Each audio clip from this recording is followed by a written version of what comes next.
big, but it's a striperizer.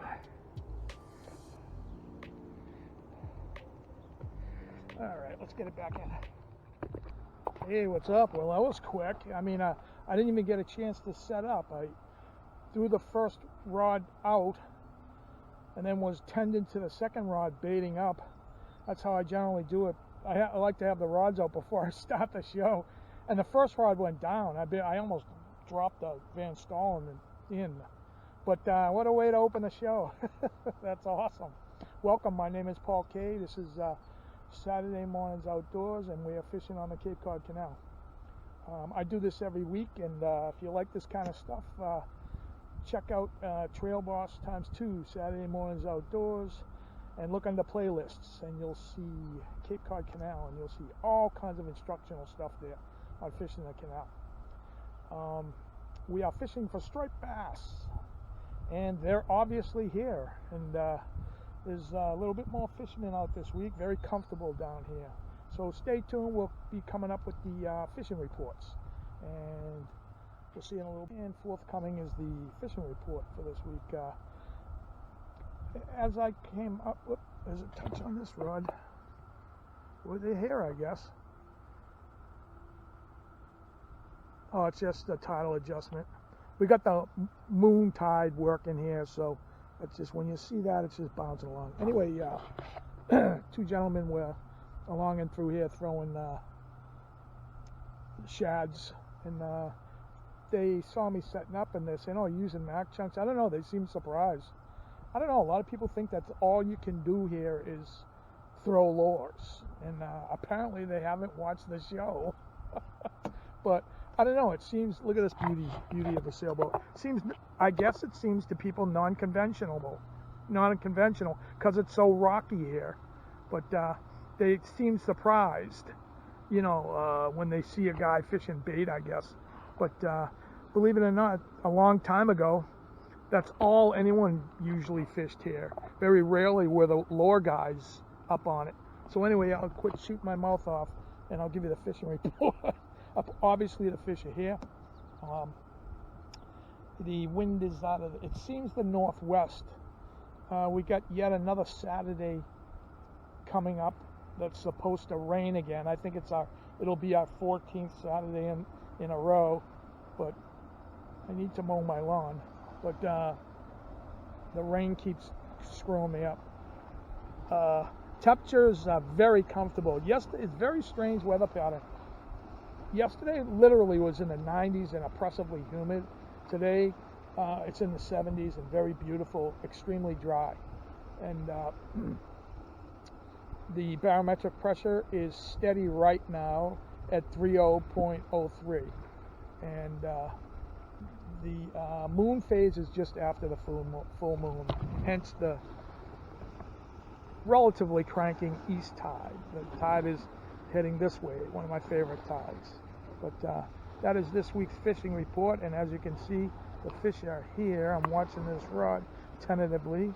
Seems to be able to, or wanting to go off again, but we'll see what happens.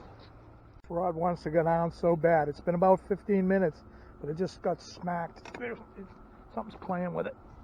Either that, or sometimes I think schools of fish hit the line on the way through or something. I don't know, but let's see.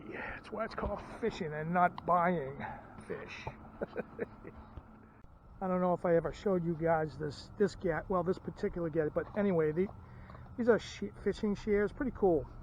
It's got like a scaler and a serrated edge on the side, and for cutting off fins and whatever, if you like the whole fish, kind of Jamaican style fish and all that. But it's got a line cutter there, and not different assorted ones, but the one I wanted to show you was this thing.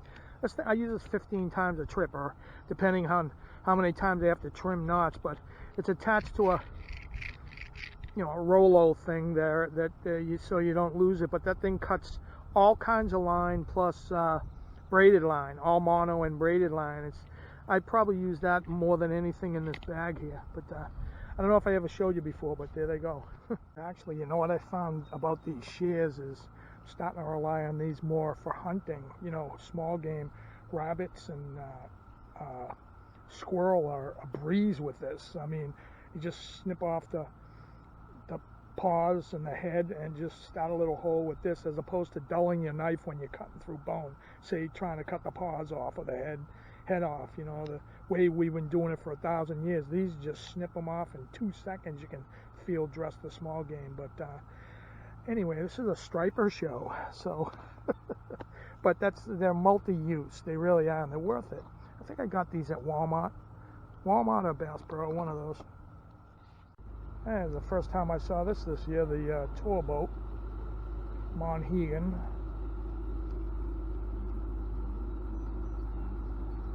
Doesn't seem like there's too many people on there, but it's only the beginning. The Mississippi Queen. Wow, this bicycle crews are getting crazy. These aren't fishermen, I don't know. It looks like that might be a tour group. But look, it goes about a quarter of a mile, all bicycles.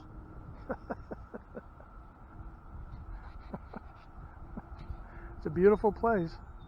I just had a good solid strike on this rod. It went down, but the hook didn't catch. You could see it just like went down. He was struggling, and then it just popped back up. Sometimes the circle hooks.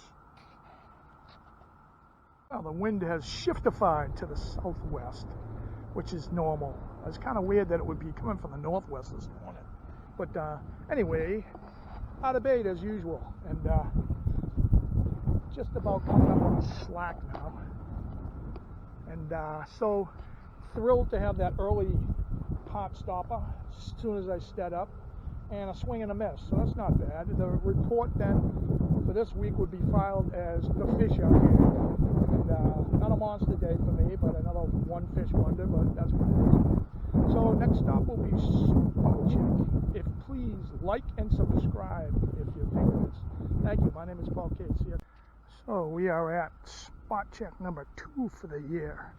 We're on the mainland side, and I've always known this as Scusset Creek, or the creek at Scusset, but I think technically it's called Bass Creek. I'm not sure, but it's the creek at Scusset.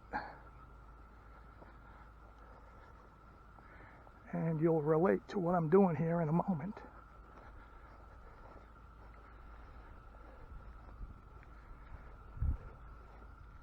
Just to give you a reference, we're at pole 75, and we're heading west. And this is the outflow of it, Scusset Creek. So it makes this a phenomenal fishing spot. You would fish this like any estuary on the outgoing tide. And on the outgoing tide, all the bait from the creek flushes out, and all the bass just stage up along through here, and other fish, and feed. So the optimum time to fish this is obviously on the outgoing tide.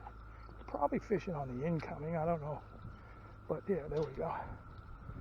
As you can see, the tide's going in. So, but at slack, and then just as the tide starts to turn, it will flush all the bait fish and everything out of there, and this is a phenomenal fishing spot. You can see how quickly it drops off here too. Very sharp drop off there.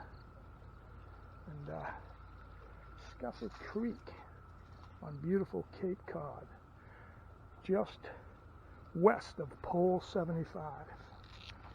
And that would be this week's Spot Check. Hope you enjoy this, and if you like it, please like and subscribe. And my name is Paul K. And I believe by next week I'm going to be on the Outer Cape doing some fishing. So we'll see you next week, and have a good week. Thanks for watching, guys. I'm sure if you put minnow traps down in there, you'd probably end up with a ton of minnows too. All kinds of stuff in there.